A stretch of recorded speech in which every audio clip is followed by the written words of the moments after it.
미국에서는 어떤 보석상이 우연히 돌 전시회에 갔다 왔다. 이것은 수석이라고 해요. 그런데 깜짝 놀랐습니다.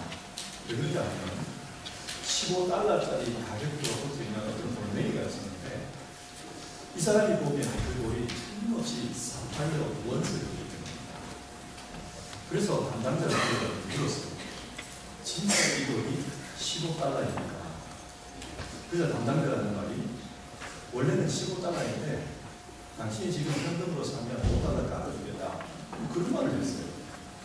그래서 이 보석사는 얼른 10달러를 내고 그 돌을 샀습니다. 그리고 작업실로 가져가서 그 돌을 쪼개고 또 다듬었습니다. 그 돌은 틀림없이 사파이어였습니다. 그래서 그 돌을 가공해가지고 여러 종류의 보석을 만들어 팔았습니다. 그리고 나중에 이 돌로 만들어 판 보석의 판매 액수를 다 합쳐보니까 무려 228만 달러였다고 합니다. 우리 돈으로 환산하면 약 10,000원에 사가지고 26억의 판매입니다. 여러분은 이런 이야기를 들으면 무슨 생각이 드십니까?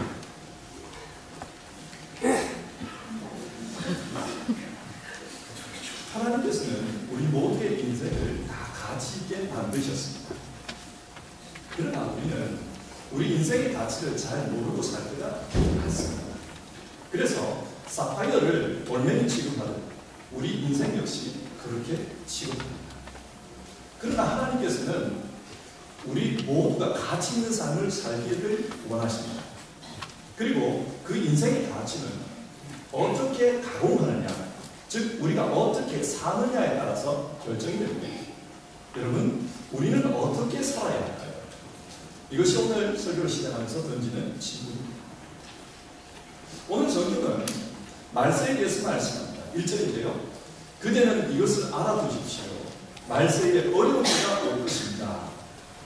여러분, 말세가 언제일까요? 통상적으로는 예수님께서 재림하시기 직전, 그때를 말세라고 합니다. 그래서 어떤 사람은 말세를 두려워하고 또 말세를 싫어합니다. 그러나 성경이 말하는 말세는 예수님의 초림과 재림 사이의 시간을 의미합니다. 따라서 예수님이 오신 2000년 전부터 지금까지 계속해서 말세인 셈입니다. 성경은 그 말세의 특징을 어려운 때라고 말씀합니다. 여기서 어렵다는 말은 헬라어로 갈레포이라는 단어인데요. 아주 견디기 힘든 상황을 가리킵니다. 예를 들어 배를 삼킬듯이 폭풍이 몰아치는 그 상황, 이런 것이 갈레포이입니다. 말세는 하나님을 믿는 사람들에게 굉장히 견디기 어려운 때다. 저는 그렇게 말씀합니다. 왜 어려울까요? 2절에서 5절을 보면 그 이유가 나옵니다. 우리말 성경에는 보이지 않지만 헬라어로 이 부분을 읽어보면 2절에 왜냐하면 이라는 접속사가 들어가 있습니다. 그러니까 말세에는 이런 현상들이 나타나기 때문에 굉장히 어렵습니다. 그런 뜻입니다. 여러분, 말세는 어떤 현상이 나타난다고 합니까? 성경은 2절에서 5절 사이에 19가지의 말세 현상을 말하는데 이것을 크게 구분하면 두 가지입니다. 첫째는 사랑하지 말아야 할 것을 사랑하는 현상입니다. 2절인데요. 자기를 사랑하며 돈을 사랑하며, 그리고 4절 하나님보다 쾌락을 더 사랑하며. 이 부분을 원문으로 읽어보면 사랑을 의미하는 단어 필로스와 다른 단어들이 합쳐져 있는 것을 볼 수 있습니다. 예를 들어 자기를 사랑하며 라는 이 단어는 필라오토스라는 헬라 단어인데 이것은 사랑을 의미하는 필로스와 자기 자신을 의미하는 아우토스가 합쳐진 것입니다. 그래서 이 단어는 자기 중심적인 삶 혹은 이기적인 삶, 그런 뜻입니다. 이처럼 여기에 나오는 다른 단어들도 필로스라는 단어와 합성이 되어 있습니다. 이게 뭘 말하는가? 말세에는 사람들이 사랑하지 말아야 될 것을 사랑하며 산다는 겁니다. 자, 이 말씀을 읽으면 우리 시대를 한번 생각해 봅시다. 자기를 사랑하며 돈을 사랑하며 쾌락을 사랑하며 이런 현상이 바울이 살았던 그 시대에만 나타났을까요? 오늘 우리 시대에는 이런 현상이 없습니까? 여기 있습니다. 사람들은 자기를 사랑하고 돈을 사랑하고 쾌락을 사랑하는 사람입니다. 우리 시대 역시 말세라는 것입니다. 말세는 먼 미래의 이야기가 아니라 우리가 살고 있는 이 시대 역시 말세입니다.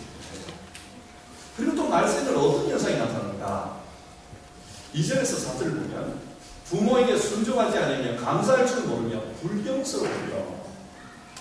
여기 나오는 단어들을 헬라어로 보면요, 많은 단어 앞에 아라는 접조가 붙어 있습니다. 헬라어에서 아라는 접조는 부정을 의미합니다. 예를 들어 감사할 줄 모르며 이 단어는 헬라어로 아카리스토라는 단어인데 감사하다는 뜻의 카리스토스와 그것의 부정어 아가 합쳐진 것입니다. 본문에는 이런 류의 단어들이 굉장히 많이 사용되었습니다. 무슨 말입니까? 말씀에는 하나님께서 부정하시는 행동, 하나님이 싫어하는 행동, 그런 행동을 사람들이 많이 한다는 것입니다. 자, 그러니까 말세에는 사랑하지 말아야 할 것을 사랑하고 하나님이 싫어하는 것들을 대하기 때문에 그래서 하나님 뜻대로 살고자 하는 사람들은 이 말세를 살아가기가 어렵다. 그 말입니다. 자, 하나님을 믿는 사람들이 말세를 살아가기 어렵습니다. 그래서 이 시대를 살아가는 많은 그리스도인들이 어떻게 살아간다고 합니까? 5절입니다. 겉으로는 경건하게 보이나 경건함의 능력은 부인할 것입니다. 바른 믿음으로 사는 것이 어려우니까 겉으로는 하나님을 믿는 사람처럼 삽니다. 그러나 실제로는 믿음대로 살지를 않는다는 말입니다. 껍데기는 있는데 신앙의 알맹이가 없습니다. 형식적인 크리스천입니다. 이것이 말세를 사는 많은 그리스도인들의 모습이라고 합니다. 근데 성경은 이런 신앙인의 모습에서 보라스라고 합니다. 5절인데요. 이 같은 자들에게서 네가 보라스라. 여기서 보라스라는 말은 헬라어로 바포트레프라는 단어인데 이 단어는 뭐뭐로부터 멀리 떨어진 이런 뜻의 아프와 회전 그런 뜻의 트로페가 합쳐진다는 겁니다. 그러니까 형식적인 크리스찬의 모습으로부터 떨어져서 삶의 방식을 회전시켜라. 완전히 바꾸어라. 그런 뜻입니다. 그러니까 이 말은 진짜 경건하게 살아라. 껍데기만 경건하게 보이도록 그렇게 살지 말고 알맹이도 경건하게 살아. 진짜 경건하게 살아. 그 말입니다. 자, 성경은 여기서 말세에 우리가 어떻게 살아야 됩니다. 그것에 대해서 대답을 줍니다. 말세를 어떻게 살아야 됩니까? 경건하게 사는 겁니다. 그 다음 여러분, 경건이 무엇입니까? 경건이라는 단어를 문자적으로 살펴보면 헬라어로 유세베이아스입니다. 이 말은 좋은, 잘, 또 이런 굿 이런 뜻의 유와 두려워하다, 예배하다, 번신하다, 공경하다 라는 뜻의 세보가 합쳐진 말입니다. 그러니까 이 말은 하나님을 잘 예배하는 것, 하나님을 잘 공경하는 것, 하나님께 잘 번신하는 것, 구체적으로 이런 의미입니다. 그래서 신약 성경에서는 경건이라는 이 단어를 믿음이라는 말과 동일한 의미로 사용할 때가 많습니다. 하나님을 잘 믿는 것, 그게 경건입니다. 하지만 신약 사전에서는 이 경건을 좀 풀어서 해석을 합니다. 경건이 뭔가? 경건은 하나님의 거룩한 성품을 닮아가는 것이다. 그렇게 정의합니다. 하나님을 닮아가는 것. 쉽게 말해서 예수님을 쫓아가는 것입니다. 야고보서 1장 26절과 27절 한번 보십시다. 다시 한번 보겠습니다. 누가 스스로 경건하다고 생각하면서도 혀를 다스리지 않고 자기 마음을 속이면 이 사람의 신앙은 헛된 것입니다. 하나님 아버지께서 보시기에 깨끗하고 흠이 없는 경건은 고난을 겪고 있는 고아들과 과부들을 돌보아주며 자기를 지켜서 새 속에 물들지 않게 하는 것입니다. 성경이 말하는 경건은 산속에 들어가서 도 닦는 것이 아닙니다. 세상 속에서 실제적으로 예수님을 닮아가는 것. 그래서 이 본문을 보면 새 속에 물들지 않는 것에 대한 말씀이 나옵니다. 세상 속에 살면서 사람들은 세상에 물들기가 쉽습니다. 그러나 참된 경건은 그 세상을 따라가는 것이 아니라 예수님을 따라가는 것입니다. 그래서 우선은 자기의 내면이 예수님을 본받아야 합니다. 그리고 내면뿐만 아니라 구체적인 이웃과의 관계에서 예수님의 사랑이 실천되어야 합니다. 이것이 참된 경건이다. 성경은 그렇게 말씀합니다. 그런데 이렇게 살려고 하면 세상에서 당해야 할 게 있어요. 세상에서 어떤 걸 당하는가? 12절입니다. 그리스도 예수 안에서 경건하게 살려고 하는 사람은 모두 박해를 받을 것입니다. 경건하게 살고자 하는 사람은 모두 어려움을 당합니다. 여기에 판타스라는 단어가 있어요. 모든 사람, 경건하게 살려고 의도하는 모든 사람은 어려움을 겪는다. 아마 여기 계시는 여러분들 중에도 믿음으로 살기 위해서 노력하다가 어려움을 겪으신 분들이 많이 계실 겁니다. 그 어려움이 현실적인 어려움이든 아니면 심리적으로 겪었던 고생이든 여하튼 신앙대로 살려고 하면 어려움이 있다고 합니다. 그렇지만 성경은 그래도 경건하게 살라고 합니다. 14절인데요. 그러나 그대는 그대가 배워서 굳게 믿는 그 진리 안에 머무십시오. 여기서 중요한 단어는 그러나. 세상에서 믿음으로 살려고 하다가 많은 어려움을 겪지만 그럼에도 불구하고 이미 배운 복음 그리고 살면서 진리로 확인한 그 복음을 믿는 믿음 안에 머물러 있으라고 합니다. 이게 경건입니다. 예수님을 본받아서 믿음으로 사는 것, 이것이 경건입니다.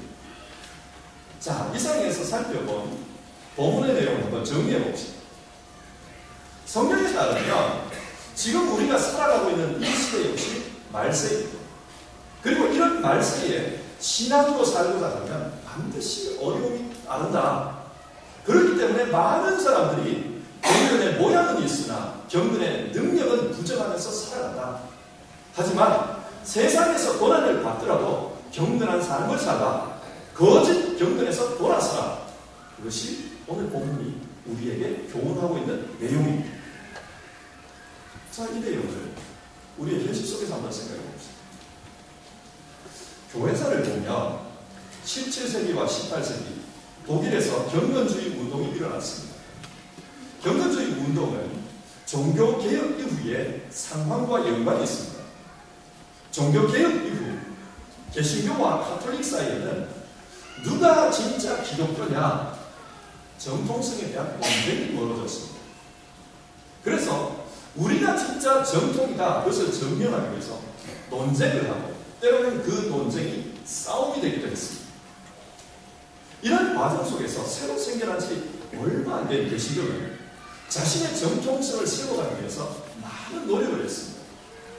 그러다 보니 점점 교리에 집중하게 되었습니다. 우리가 정통이다, 우리가 더 성경적이다, 우리가 하나님 말씀에 옳다, 그것을 견증하기 위해서 성경을 가지고 논리적으로 증명을 해야 하는 것입니다. 그러다 보니 이 시대의 기독교, 개신교는 굉장히 교리적이었습니다. 그래서 이 시대를 교회사에서는 개신교 정통주의라고 부릅니다. 종교개혁이 일어나고 100년이 지났을 때 순수했던 종교개혁의 신학 열정은 식어졌습니다. 마음으로 복음을 깨닫고 정말 하나님께 감사하던 그런 신앙은 쇠해가고 가톨릭과 싸우기 위한 날카로운 교리 논쟁만 남았던 겁니다. 그러다 보니 신앙이란 성경이란 신앙 논쟁을 하는 그 사람들을 위한 것일 뿐 일반 평신도들에게는 너무나 먼 것으로 멀어지고 말았습니다. 그래서 교인들은 사람으로서 마땅히 지켜야 될 기본적인 도덕성만 지키는 그런 정도의 신앙생활을 하면서 살아갑니다. 이게 바로 경건의 모양은 있으나 경건의 능력을 상실한 것입니다. 성경도 읽고 있고 예배도 참석하고 이렇게 해라 저렇게 해라 그 행동들을 따라했지만 그러나 그 마음속에 하나님 때문에 우러나오는 그런 기쁨은 상실되었습니다. 경건주의자들이 볼 때 이런 신앙은 타락한 신앙이었습니다. 그래서 그들은 경건주의 운동을 일으킵니다. 17세기 독일 경건주의의 아버지라고 불리는 필립 야콥 슈페르라는 분이 있습니다. 이분은 과거의 종교개혁이 카톨릭과 싸우는 것이었다면 이제 종교개혁은 사람들의 실제적인 삶에서 복음이 일어날 것이다. 사람들이 실제적으로 변해야 한다. 그렇게 생각했습니다. 그래서 피아 데스테리아라는 책을 씁니다. 이 책은 독일 개신교의 영적 쇠락의 원인이 어디 있는가 그것을 파헤치고 영적 부흥을 위한 방안들을 제시하는 책입니다. 예를 들면 삶에 아주 세밀하게 하나님의 말씀을 적용하는 것이 필요하다. 루터의 만인 제사장론을 철저하게 적용해서 평신도들이 제사장처럼 그렇게 사역할 수 있도록 해야 한다. 진정한 신학은 교리 지식이 아니라 진실한 삶으로 드러나게 해야 한다. 뭐 이런 주장이 있습니다. 이분의 경건주의 운동은 훗날 할례 경건주의의 중심 인물인 프랑케에게 또 헤르무트의 진제도로트에게 아주 큰 영향을 미칩니다. 그래서 독일 교회 내에 영적 부흥운동이 일어나게 되었고 또 이들을 통해서 유럽과 세계 여러 곳에 영적인 영향력이 퍼져나갑니다. 독일 교회사를 보면 교회가 딱딱해지고 복음의 생명력을 잃어갈 때 하나님께서 해답으로 내어주신 것은 경건이었습니다. 자, 그러면 우리 시대는 어떨까요? 우리 시대 역시 비슷한 문제를 안고 있습니다. 교회의 껍데기는 점점 화려해집니다. 건물은 더 좋아지고 있습니다. 그런데 사람들의 내면은 황폐어져 가고 있습니다. 경건의 능력을 상실해버렸습니다. 안 믿는 사람들은 교회를 조롱합니다. 교회에 다니는 사람들조차도 경건의 능력을 부인하는 것을 많이 봅니다. 세상의 가치관을 따라서 살지 성경의 가치관을 따라서 살지 않는 경우가 더 많습니다. 이런 시대에 하나님께서는 우리에게 어떻게 살라고 말씀할까요? 오늘 성경에서 답을 찾아봅시다. 말세는 경건하게 살아야 한다. 그게 하나님 주신 답입니다. 자, 그러면 경건하게 살기 위해서는 어떻게 해야 합니까? 첫 번째로 5절인데요. 경건의 모양은 있으나 경건의 능력은 부인하니 이 같은 자들에게서 네가 돌아서라. 성경은 돌아서라고 합니다. 경건의 능력을 부인하는 그런 신앙에서 돌아서라는 거예요.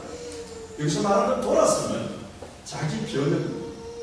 하나님의 말씀 앞에서 내 신앙을 돌아보며 스스로를 그 말씀을 따라 변혁하라는 것입니다. 한 기독교 신문에서 읽은 이야기입니다. 어떤 목사님이 한 교회에서 40년을 목회하시고 은퇴를 하셨습니다. 그리고 원로 목사가 되었습니다. 이분은 한국에서 아주 큰 교단의 총회장으로 일하게 되었고 또 한기총의 초대 대표회장으로 지내게 되었습니다. 한마디로 말해서 기독교계의 거무입니다. 그런데 은퇴 후에 자신이 40년을 섬겼던 교회 안에서 이런 저런 문제가 일어납니다. 왜 문제가 일어나는가? 은퇴했지만 여전히 영향력을 행사하려고 하다 보니까 여러 분들과 다툼이 있었던 겁니다. 이런 말미암아서 교회가 힘들어졌습니다. 10년 넘게 이 교회는 힘든 상황에 빠졌습니다. 그런데 이 원로 목사님께서 80이 넘어서 건강이 안 좋아졌어요. 몸에 암이 생겼습니다. 굉장히 큰 어려움을 겪게 됩니다. 그리고 어느 날 위독하다는 소식이 들려왔습니다. 그래서 후임 목사님이 찾아가서 그 목사님께 부탁을 드립니다. 그래도 이곳에서 40년을 목회하셨는데 하나님께 부름을 받기 전에 보별 설교는 해주고 가셔야 되지 않겠습니까? 이렇게 말씀을 드렸어요. 사실 그 목사님의 건강 상황은 일어서기도 힘든 상황입니다. 근데 40년을 자기가 목회한 책임감을 가지고 보별 설교를 합니다. 강단 위에 탁자를 갖다 놓고 그리고 의자에 앉아서 이렇게 설교를 했다고 합니다. 설교 내용은 이런 거였어요. 저는 이 교회에서 40년을 목회했고 교단 총회장도 한기총 초대 대표회장도 지냈습니다. 그런데 어느 날 암투병을 하고 있는 저를 주님께서 이끄시고 천국으로 가시는 것을 경험했습니다. 제가 거처할 처소를 보여주셨습니다. 근데 여러분 40년을 넘게 목회했고 교단 총회장까지 지낸 제 거처가 어떤 곳인지 아십니까? 다 쓰러져가는 빈민가의 판자집보다도 못한 집이었습니다. 아니 계집보다도 못했습니다. 그래서 주님께 저는 따졌습니다. 너무 억울합니다. 제가 그동안 주를 위해서 얼마나 수고했는데 이게 뭡니까? 그래서 주님께서 말씀하시기를 너는 지금까지 내가 받을 영광을 네가 이 땅에서 다 받지 않았느냐? 내가 받을 대접을 네가 다 받아놓고서 이제 와서 무슨 말이냐? 네가 나를 위해서 한 일이 뭐가 있느냐? 지금까지 너를 위해서 일을 했지 나를 위해서 일했느냐? 그런 말씀을 들었다는 거예요. 그러면서 이분이 하신 말씀은 성도 여러분, 여러분은 제발 주를 위해서 일하십시오. 그렇게 설교를 마무리했습니다. 그리고 이 설교를 하시고 난 후에 이 목사님은 교회로부터 받았던 모든 재산을 정리해가지고 다시 교회에 헌납을 했다고 합니다. 그리고 본인과 문제가 있었던 노구들을 한 사람씩 그 침상으로 불러가지고 자기 상황을 설명을 했습니다. 내가 그때 여차여차해서 당신에게 이렇게 했습니다. 정말 미안합니다. 돌아보니까 후회밖에 안 남습니다. 용서를 드리겠습니다. 그리고 그 교인과 성격이 비슷한 인물, 성경에 나오는 인물들 한 명씩 이렇게 이름을 붙여주면서 당신은 이 사람처럼 그렇게 교회를 위해서, 주를 위해서 끝까지 충성하십시오. 그렇게 부탁을 했다. 86세에 고령의 목사님이 눈물을 흘리면서 용서를 구하고 또 마지막 유언처럼 그렇게 부탁을 하는데 그걸 거절할 사람은 있겠습니다. 이분은 그렇게 생각하는데 하지만 이분이 세상을 떠나고 그 교회는 완전히 하나가 됐다. 그런 내용의 신문기사였습니다. 여러분 한평생을 주를 위해서 살았다고 하지만 사실은 자신을 위해서 살았을 수 있습니다. 우리 역시 나는 하나님을 잘 믿고 있다고 생각하지만 하나님 앞에서 내 자신을 돌아보지 않으면 우리 역시 이분과 유사한 길을 갈 수 있습니다. 따라서 우리는 경건하게 산다는 게 뭡니까? 하나님의 말씀 앞에 내 자신을 세우는 겁니다. 하나님의 말씀 앞에 내 자신을 세우는 것, 그게 중요합니다. 그리고 그 말씀에 따라서 나 자신을 변형시키는 겁니다. 내가 문제가 있었다. 하나님께서 비춰주시는 것을 볼 때 내가 문제가 있었다. 그러면 내 자신의 삶을 변형하는 그게 경건입니다. 두 번째가 경건하게 살려고 하면 믿음 안에서 거하는 것이 중요합니다. 14절인데요. 그러나 너는 배우고 확실한 일에 거하라. 여기서 거하라는 이 단어는 계속해서 머무는 것. 유목민족들이 텐트를 치고 기거하는 것. 그것을 가르치는 단어입니다. 지난 6월달에 네덜란드에서 야생 늑대가 새끼를 낳았다고 뜨는 해외 토픽 기사를 본 적이 있었습니다. 뭐 야생 늑대 몇 마리 태어난 걸 가지고 이렇게 묘란을 펴나 싶어서 좀 자세하게 한번 읽어봤어요. 이게 뭐 대단하다 싶었는데 네덜란드에서 늑대가 사라진 지 200년 만에 야생에서 처음으로 새끼가 태어났다. 그동안 자연보호 운동가들이 이 생태계 복원을 위해서 생태계의 제일 정점에 있는 이 늑대가 돌아오게 하기 위해서 굉장히 노력을 했는데 잘 안 됐다는 거예요. 그런데 돌아와 있더라고요. 그래서 이제야 결실을 맺었다. 몇 마리 안 되는 그 숫자지만 그래도 야생에 늑대가 있다는 자체가 우리에게 중요하다. 또 그런 내용의 기사였습니다. 그렇습니다. 이분들에게는 그 존재 자체가 중요합니다. 수가 많고 적고 그게 아니라 이 땅이 늑대가 살 수 있는 땅이 되었구나. 생태계가 복원되었구나. 그 자체가 의미가 있는 거예요. 신앙도 그렇습니다. 아합 왕이 다스리던 시절에 엘리야는 로뎀 나무 밑에서 절망하며 하나님께 부르짖습니다. 하나님을 믿는 사람들 다 죽고 이제 나만 남았습니다. 차라리 나를 죽여주십시오. 그때 하나님께서 말씀합니다. 아니다.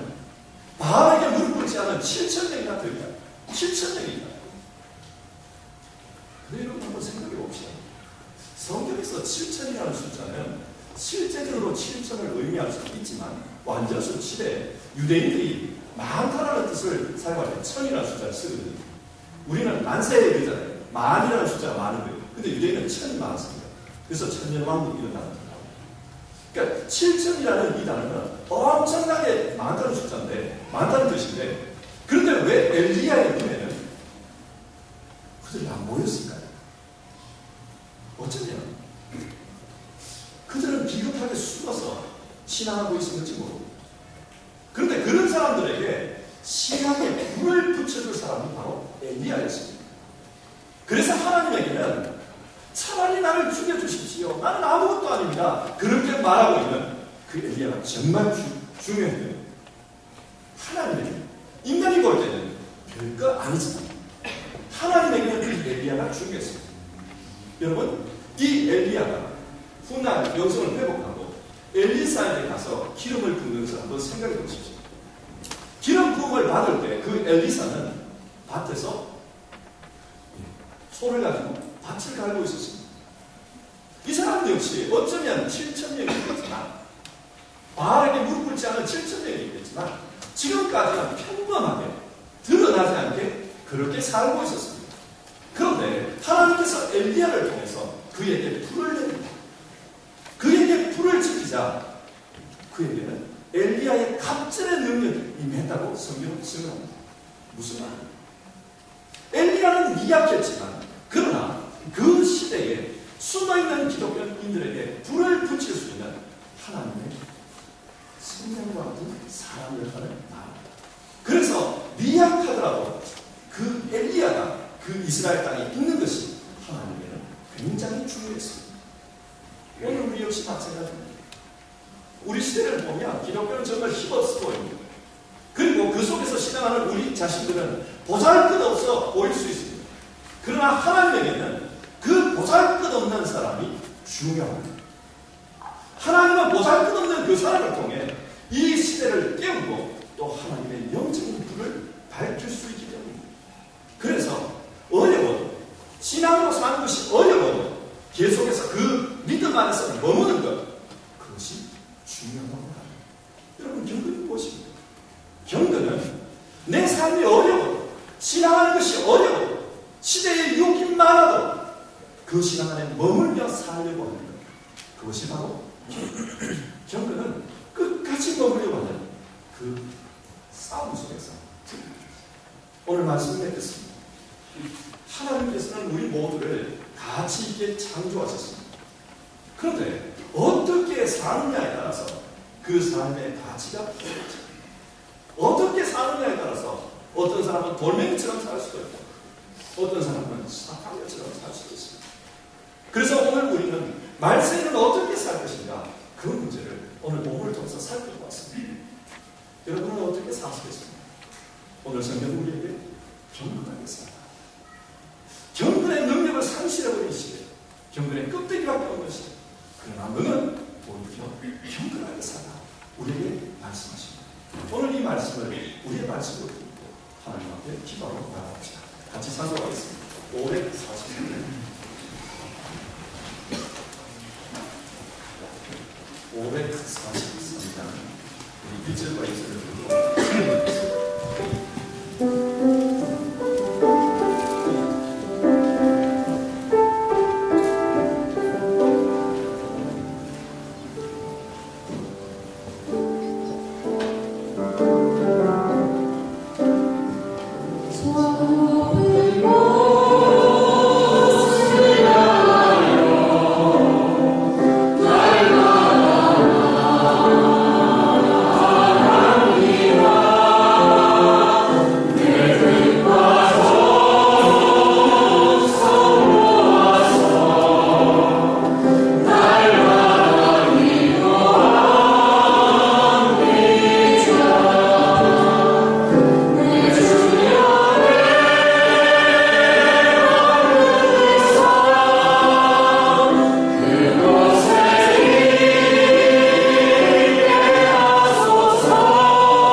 우리가 사는 시대 역시 사람은 자기를 사랑하며 돈을 사랑하며 또 쾌락 사랑하기를 하나님 사랑보다 더합니다. 우리 역시 말세의 시대를 살아가고 있습니다. 이 말세 속에서 어떻게 사느냐, 하나님은 그것에 관심이 많습니다. 그래서 하나님이 만드신 그 가치대로 우리가 살아가기를 기대하십니다. 오늘 성경은 경건이십니다. 예수 그리스도를 본받아 예수 그리스도를 따라가는 것, 그것이 경건이다. 우리에게 그것을 말씀해 줍니다. 여러분, 예수를 붙들고 하나님 말씀 앞에 서서 우리 자신을 변해봅시다. 예수님 붙들고 계속해서 이 시대에 믿음 안에 거하고 몸부림 쳐봅시다. 그것이 우리가 살아야 하는 경건의 삶이라고 말합니다. 이 시간 우리 같이 기도하겠습니다. 주여, 정말 경건으로 살게 하옵소서. 내 삶은 예수님 닮는 것이 목표가 되기를 원합니다. 주여, 예수님 닮아 하나님이 주신 가치대로 이 세상 살아가게 하옵소서. 우리 같이 기도하겠습니다.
말세를 살아가고 있습니다.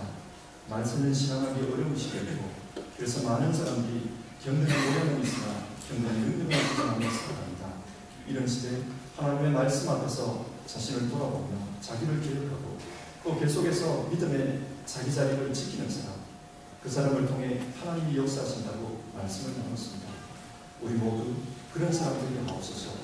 경건한 사람들을 가지게 하옵소서. 그래서 하나님의 역사에 동참하는 우리에게 하옵소서. 예수님의 이름으로